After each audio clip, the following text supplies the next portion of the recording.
Hey, everybody, welcome back to the GOAZCATS.com football preview show. This is the start of the second half of the season for Arizona. Somebody on this episode, on this show, said it was going to be duck hunting season. I think he had it incorrect. Maybe that starts this week or next week or later in the fall. This is Matt Moreno, senior editor of GOAZCATS.com.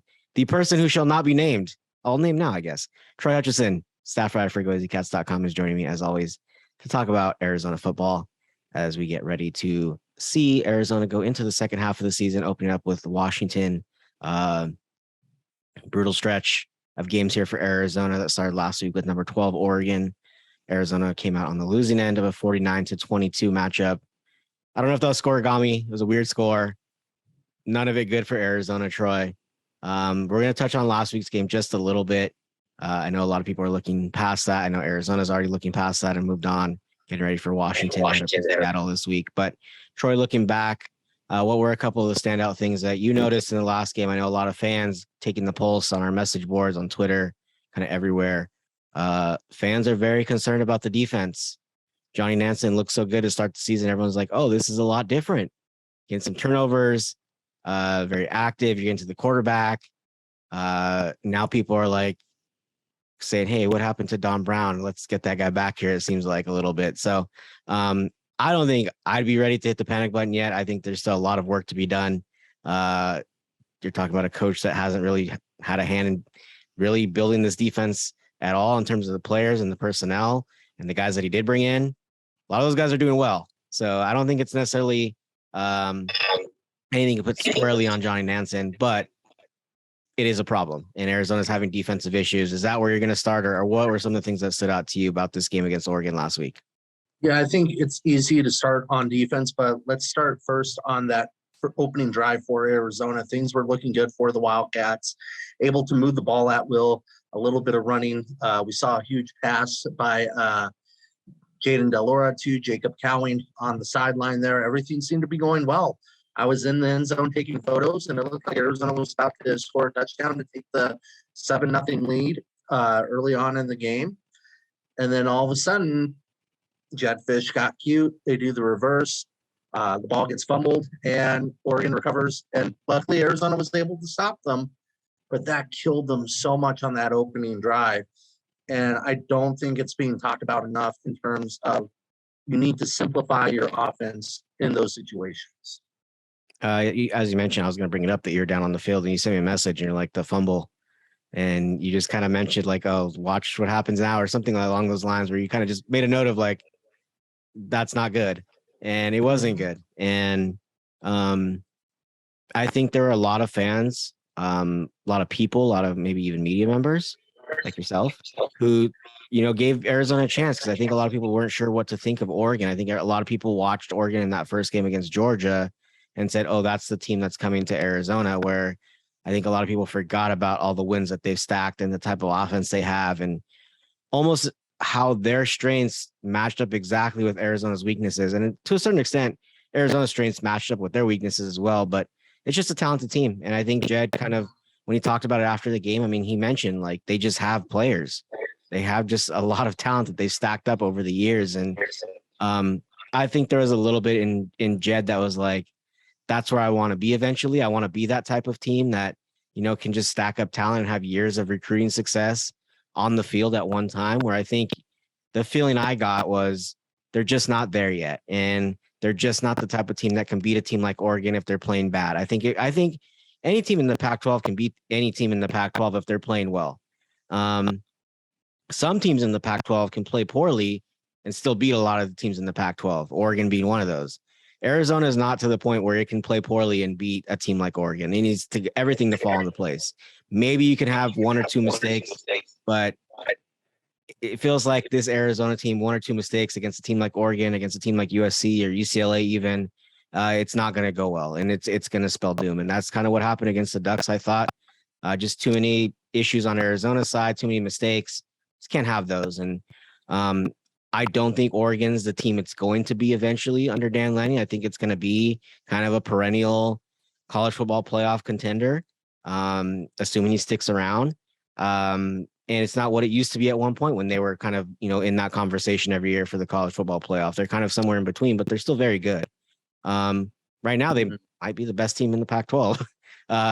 Maybe that's a discussion for another time. Maybe we'll talk about that later in the show. But just too many mistakes for Arizona, and that's kind of started to become a little bit of a theme, especially in the losses. It's definitely become a theme, but it's starting to become a little bit too frequent that they're kind of having these mistakes. And I get that's part of the growing process. And I think that's why Jedd keeps coming back to, hey, this is a process. But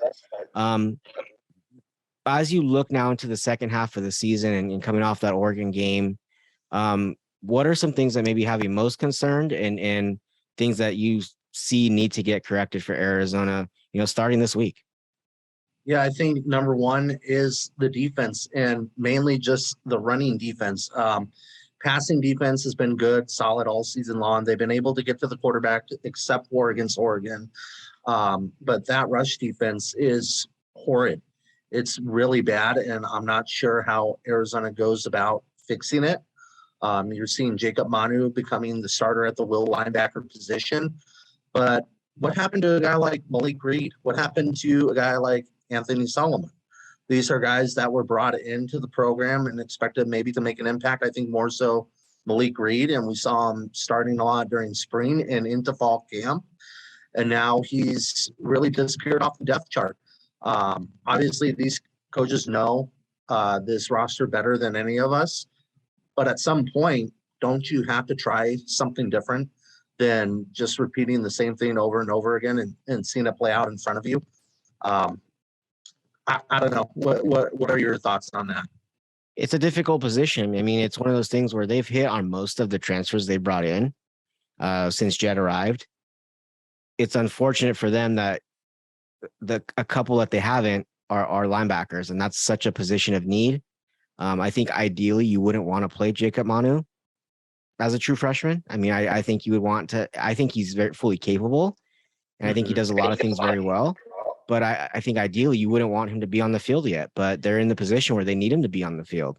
Colby Cage is he's been in there and he's going to play a lot, but he hasn't emerged as, okay, he's the clear guy that is on this team that is going to take that role alongside Jerry Roberts. And, everybody else can kind of fall in line and fall behind him. And then you have some true depth. But I think Malik Reed not being, at least up to this point, the guy that I think everyone thought he could be.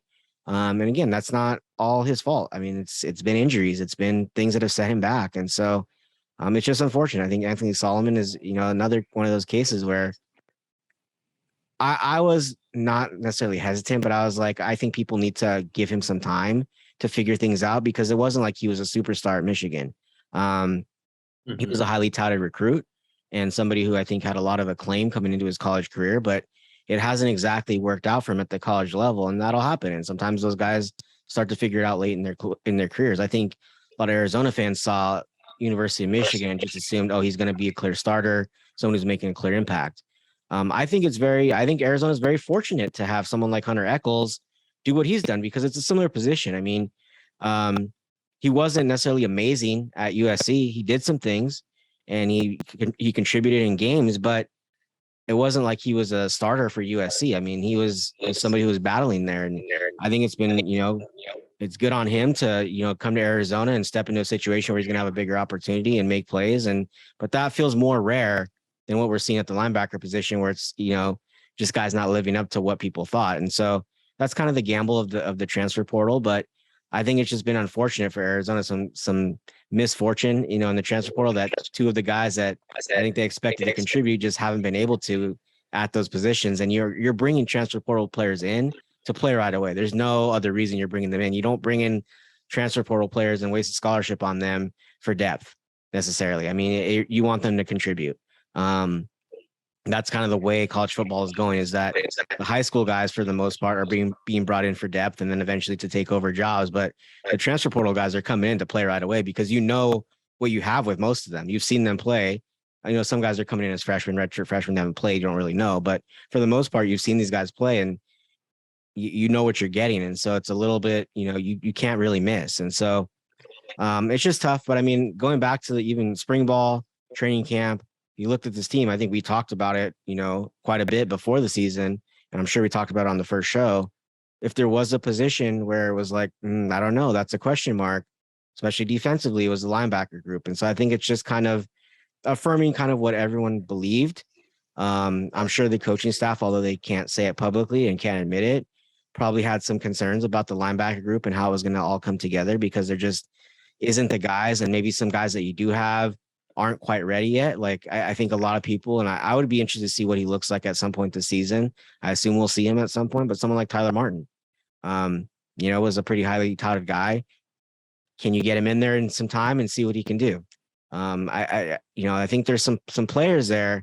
It's just, do the coaches trust them enough to get them in games? And at what point do you say, okay, this is, I think coaches don't want to admit like, oh, it's a lost season. And it's not a lost season for Arizona. I still think there is a lot to play for. If they win 3 more games, they're going to a bowl game. But you also maybe want to see some different guys in there, because like you mentioned, it's been a lot of the same, and a lot of the same hasn't been very good. So there's a lot of things that have to get corrected. I think you have to give Johnny Nansen time to see how it works. I also think you have to get used to, it's just different than Don Brown's defense. They're trying to accomplish 2 very different things. Johnny Nansen is being brought in and bringing in his system, his 4-2-5, to his own kind of style of play, to get interceptions, to get turnovers, to do the things that Don Brown's defense wasn't able to do. What you're trading off in that scenario is you're giving up more yards, you're giving up more explosive plays, which, it's just 2 philosophies. And, no one philosophy is right. Don Brown's team last year wasn't getting turnovers. I mean, that was very clear. And so there's no perfect system. I think ideally, if you're a coach, you want to stick around for a few years, and then you get your players to fit your system, and it's a little bit closer to perfection. But there's still time to do that, and there still has to be time to do that. You have to give John Nansen some more time to do that. But it's definitely been interesting to see. Kind of, it feels like it's not a better defense than it was early in the season, and that's not what you want to have happen. You don't want it to be going backward. You want it to be going forward and getting better. So maybe that's enough for the defensive side. Offensively, as we maybe start to look closer to this week's game against Washington, I want you to talk here too, Troy, and I've been dominating this conversation. But offensively, it's been really, really impressive. Yes, there's been some mistakes at times, some miscues, but Jayden de Laura keeps, just chugging along, breaking records, setting his own records, setting career highs.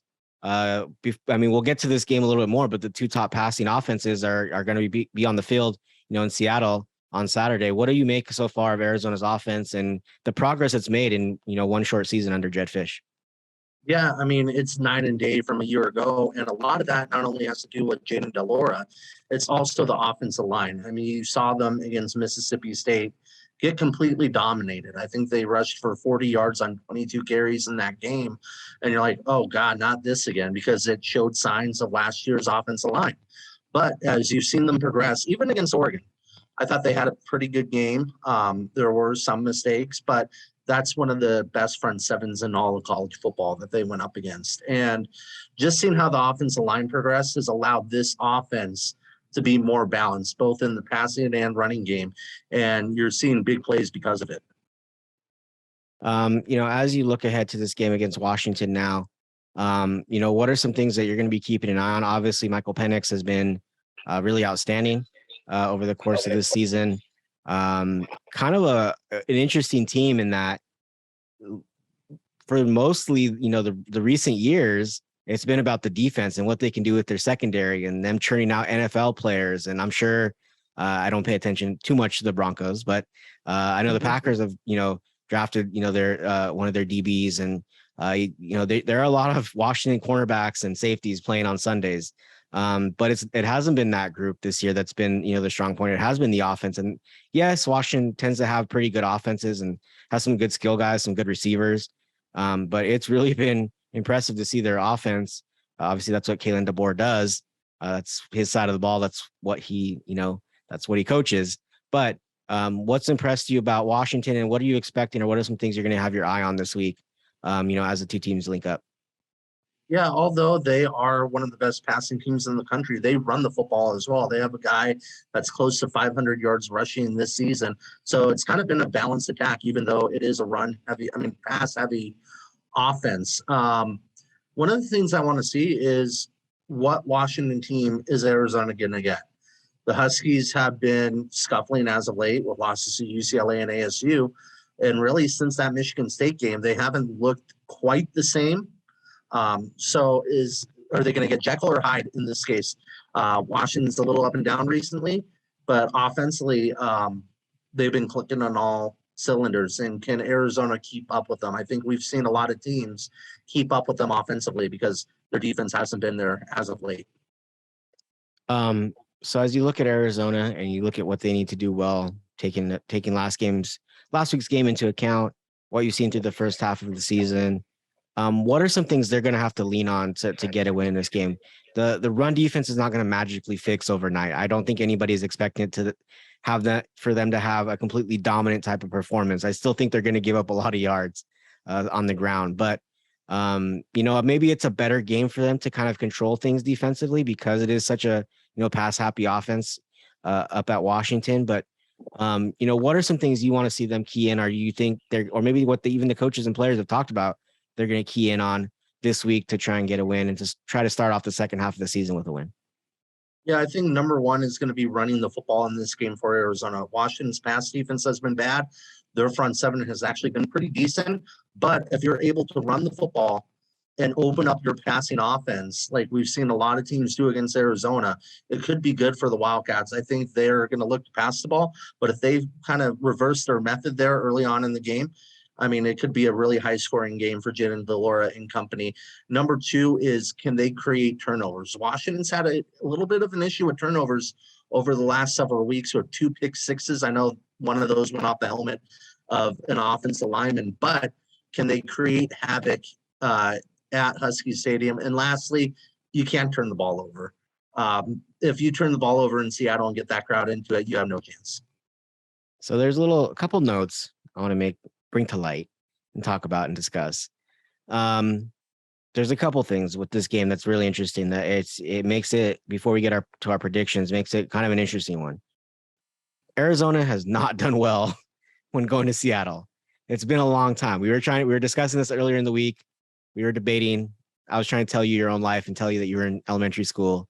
You said middle school, but it's been a while since Arizona's been able to win in Seattle. Hasn't happened lately. I was at one of the games. I think you were at the other one recently. The one I went to was bad. It was in 2015, I believe, Halloween night, 49-3, I think, if I'm remembering correctly. Maybe I'll give Arizona some credit, and maybe it wasn't 49, but it was bad. It was very lopsided. Rich Rodriguez, not happy in the post-game press conference. I remember that one very clearly. But Arizona just has not had a lot of success overall. Even when they play in Tucson, it hasn't been that great, in terms of success against Washington. So there's that I want to discuss, get your thoughts on. But also, who knows what to make of Washington at this point? I mean, they just lost to ASU. They lost 2 straight now after coming out, starting the season so hot and everyone going like, oh, they're the team to beat. They run into UCLA, who's now, oh, they're the hot team in the league, and everyone's like, oh, they're the darlings of the Pac-12 now.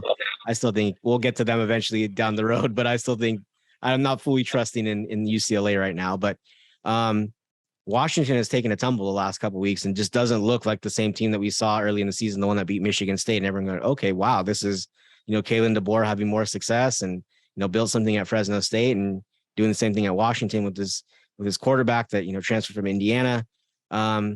So your thoughts on those two things and how do those two things play into this week's game? Because there are a couple kind of interesting kind of side notes to this game that could eventually play into the final result. Yeah, number one, let's talk about Arizona's success at Husky Stadium over the years, or lack thereof. Yeah, I mean that place has been a house of horrors for Arizona, but it's also been a place where weird shit happens. Like I just don't know how to explain it. You think about Tim Kish, they had the pick 6 to get back in that game, lost that game. You think about the leap by the lake for Arizona, that they won that game, and Ortiz Jenkins went over the top. But you also think about a game like the turf interception in 2009 for Nick Foles, that the Huskies returned that all the way back. Just weird things happen in that stadium. I don't know how to explain it, but that was kind of like the start of Kevin Sumlin's downfall in that COVID season. They were down 40 something to like 10 at halftime. They climbed back in that game a little bit, but that was really the first game where everybody's like, I don't think he's going to be here long. So it hasn't been a warm and cozy place for Arizona. And I can't explain it. I think it might be the breeze off the lake there, but it's an eerie stadium. Weird stuff happens. It's loud there, and who knows how that game is going to go. And then number 2, Washington, I think they are who we always thought they were. Everybody was talking about them not only winning the Pac-12. I saw some experts saying they could be a college football playoff contender after that Michigan State win. But Michigan State really isn't that good, and they've fallen back down to earth. And I think you're seeing a team that is really good offensively and really bad defensively. And when they make offensive mistakes, they can't overcome them. Similar to Arizona. Again, Penix has thrown 2 pick sixes in back-to-back weeks. He was able to come back and almost win the UCLA game, but you don't have that interception, maybe you win that game. And against ASU, I mean, they let and no offense to Trenton Bourguet, I covered him here in Tucson, very nice kid. You don't let a former walk-on quarterback tear you up like that. It was pitch and catch all game long. And so Washington's in a downward spiral defensively, much like Arizona. It's interesting. And I'm sure Washington is saying this week, this is the team you want to face to get right. And this will be the team to kind of, get them going in the right direction again. And obviously there's been some talk too about Jayden de Laura and what he did at the end of the Apple Cup last year. And planting a flag in the middle of the field. And he's actually brought that up, during training camp, I believe, early in training camp, or maybe it was even spring ball. Or at some point he said, someone brought something up and he's like, or someone said, like, what do you tell the fresh? He said, don't plant your flag in the opposing team's middle of the field. Don't be Baker Mayfield. Yeah, it won't go over well. So I think he understands, the magnitude of what he did, but they're not happy with him. And there's still some players there that remember that. So that's kind of another B story to this game. But kind of transitioning to just looking at this game specifically, who are a couple players you're going to have your eye on Arizona's side that are going to be, key players? Maybe I just mentioned one of them, but a couple of players who you're going to have on your mind or you're going to be watching this week as Arizona, heads up to Seattle. Yeah, number 1, let's start off with it. Jayden de Laura. I mean, last year had a terrific performance against the Huskies. Finally got that win, and he is coming off a horrible performance against Oregon. And he's been able to bounce back when having bad games for Arizona. So can he have another bounce back game? If you remember against Cal, that was a bad game for him. He bounces back with 6 touchdown passes against Colorado. Mississippi State, that was a bad game for him. Bounces back with, I believe, 3 or 4 touchdown passes against North Dakota State, and kind of like a gritty win there. So is he able to have another bounce back performance against a Husky defense that have given up plays throughout the season? Number 2 is Jackson Turner. This is his second week back post-injury. Got a little bit dinged up in that Oregon game, but when you talk about a guy that's been a ball hawk for Arizona, it's Jackson. And I think they're going to need him to create some turnovers and get that weirdness in the stadium if they have any shot at winning that game. And lastly, it's Hunter Echols, because we've talked about the run defense being poor. Well, one way to fix that is you get to the quarterback and create a strip sack, get him in third and, lawn situations, second and lawn situations. You can't let them have 3rd and 3, 3rd and 2, 3rd and 1 situations. You got to get them in 3rd and lawn. And Hunter Echols is going to be a big piece of that. Looking ahead now, we'll get into the prediction portion of the show. I like those picks. I think they're all going to be more. I think there's going to be something to Jayden de Laura having success against this team last year, that he's going to go, even though there's some new, faces and some new players in place. I think he's going to have some confidence. I think that'll help him. And I think everybody enjoys, at least on the Arizona side, seeing good Jayden de Laura. When he's sharp, he's a very, very good quarterback. So the spread is, I believe, down to around 14, maybe something like that, a couple touchdowns in favor of Washington, 72.5, 73.5, it looks like, in terms of over under. I'll let you start. What are you going with in terms of who's winning this game? How does it play out? Well, I got the over last week, right? They hit the over on that one. So again, take the over on this one. Well, no, actually, maybe take the under. I've been playing around with this game, and it's hard to really come up with a reason for both teams, but it's in Seattle. It's been a bad place for Arizona. I got the Huskies 37-27. Arizona keeps it close, but the last second turnover is doom for the Wildcats. Yeah, I thought you were going to say my exact score. Yeah, I mean, it's almost a bad game for Arizona, and that Washington, I know, is going to be thinking this is the get right game. This is the game to get them back on track. That's tough. It's tough to do. Playing in Seattle has not been easy for Arizona. We've been there. I just don't think the way Arizona is playing right now is great. And that's not my opinion. I think everyone can see that. I'm not alone in that. But I think there is a time to get back on track. It's just this portion of the schedule is so daunting. And if you're going to win a game, this is going to be it, because I think they're going to have some struggles. And I know, Arizona fans will all become accustomed to Arizona beating a team it shouldn't, which could very well happen. But if you're going to get to bowl eligibility, you have to win this game. I mean, I think you have to. I mean, it's crucial if you're going to try and go to a bowl game, if you have those hopes, which Arizona does. Because it's tough to see three more, if you lose this game, it's tough to see 3 more wins on the schedule the rest of the way. But I think this is, I don't know. It's an interesting game. I just think Washington is going to be not too confident. I think they're going to be the right amount of confident because, I think they trust what they do. Arizona is still figuring some things out. And I think that the defense is concerning. I mean, the defense is concerning. It's regressed, and that's not what you want to have happen. I think Washington has, just enough more talent to do what it wants to do. I think it is going to be favorable to them to be at home. It's a long trip for Arizona to make. So I'm going similar score, but I have Washington winning it 34-24. I don't think it's going to be as high scoring as people think. I think going into these games, you go, oh, it's going to be high scoring. And last week was kind of similar and it ended up that way. But I don't know. I just think this one's a little bit lower scoring. If 34-24 could be lower scoring, but we've seen these teams go off for a lot of points. But yeah, I'm going with a 10-point win for Washington, like yourself. We'll see. Maybe Arizona surprises people and puts it all together, because I think they are capable. I think if you look at the schedule, and even if you looked before the season, I think you saw this Washington game and you said that's a game they can win.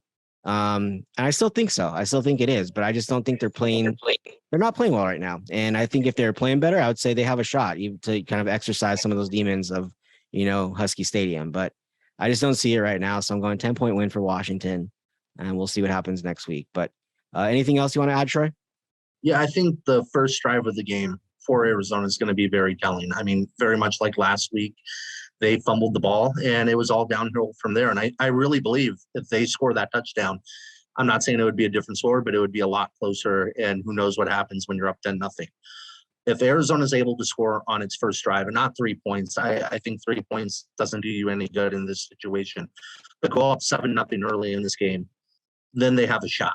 But if Washington gets the ball first, they score 7 points, create a turnover or whatever, stop them, and then you're playing from behind 10, 14 points at any point in this game, it's over. But again, Jackson Turner, just be on the lookout for him. It gets weird out there, and he's the type of player that enjoys weird. So, guy to keep an eye on. Yeah, I mean, it'll be interesting. I think one thing that I'm going to be watching, and I think a lot of fans are too, is second half adjustments. It feels like, I think that's been maybe a big complaint, maybe the biggest complaint I've heard from fans, or at least read from fans on the message boards, is just the lack or feeling of like there's a lack of second half adjustments when other teams are doing that in the locker room and coming out and changing things, making themselves look different than what they looked in the first half and running away and winning with games. I mean, that's been a clear topic after the losses, has been Arizona's inability to kind of change what it's doing to try and produce something on either side of the ball. So that'll be something to watch, I think, as well as if it's a close game,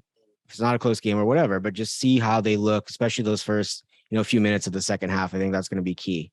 Go ahead. And Jedd talks about a process of winning and the players, going through this process, but people have to keep in mind, it is a process for him as well. Being a second-year head coach, last season, I mean, let's be honest, the play calling was poor. I thought the decision-making was poor last year as well. But this year, it's improved. Is it great? No. But he has shown growth as a head coach in only his second season. But fans need to remember that he is still growing as a head coach as well. Yeah, so we'll see. I mean, it'll be an interesting game. I think a win would do a lot for this team because, I mean, Arizona fans have been through it so much. You know what it starts to look like when the losses start piling up, and it's not good. And when one kind of piles up on the other, the team starts to fracture a little bit. I think we've sensed that with teams in the past, and I don't think this is that type of team, but they're in a difficult part of the schedule. You do have the bye coming up here soon, but this is a tough part of the schedule, and so I think a win would go a long way. I think it would give them some confidence. And then you just, you see what happens against the LA schools and whatever else you have on the schedule, Utah coming up and all that. So one positive though, we haven't heard when's basketball season. Yeah. A couple of years, that's all we've heard at this point is when's basketball season. Yeah. I mean, so that's a positive. Yeah. It's slowly changing the narrative there. And, but yeah, I mean, it's a big game, I think, for Arizona, and you don't want to say a must win, but I do think if they have any chance of going to a bowl game, you have to win this game. So we'll see what happens. See if Arizona can kind of, break that trend of losing games in Seattle. But we'll have all the coverage for you at GOAZCATS.com. We'll have you covered from start to finish. We always invite you guys to come join our game thread. It's always a good time in there during the games. But again, as always, Matt Moreno with Troy Hutchison, and we appreciate you guys watching and listening.